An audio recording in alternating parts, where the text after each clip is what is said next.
Welcome to the Boston Echo Board's review course. In this sample question of the review course, we will be going through another concept related to echocardiography. A statement followed by 4 possible choices will be shown on the screen for about 30 seconds. Then the correct choice will be highlighted, followed by a discussion and didactics regarding the concept that was presented in that question.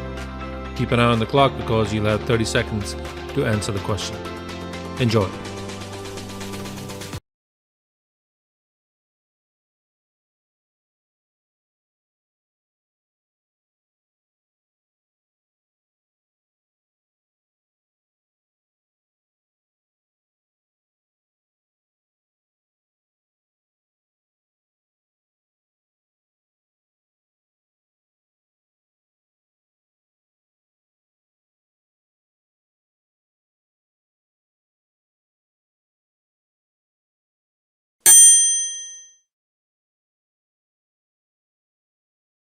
So this question tests the concepts of severity assessment of aortic regurgitation in the context of American Study of Echocardiography guidelines, and that specifically to the Doppler parameters, and that relates to jet width or the cross-sectional area of the jet in relation to the area of the left ventricular outflow tract.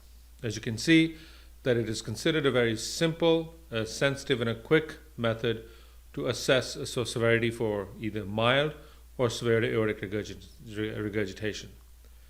However, one of the more important and the more significant disadvantages of this method is that it expands, the jet expands very quickly immediately after the valve, and therefore leads to jet expansion in the LVOT towards the left ventricle.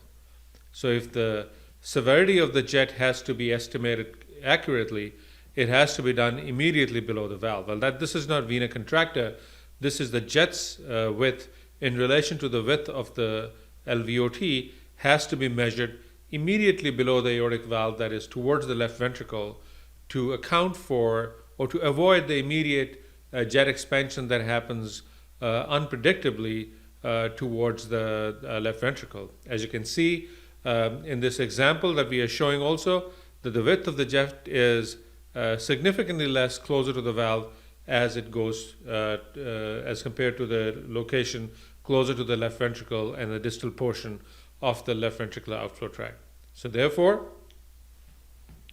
when the jet width has to be compared to the width of the left ventricular outflow tract, it is best to avoid the area of flow expansion that is towards the left ventricle, and the measurement should be made either with linear measure with the width of the color flow Doppler, or using M-mode echocardiography immediately below the valve. Thank you.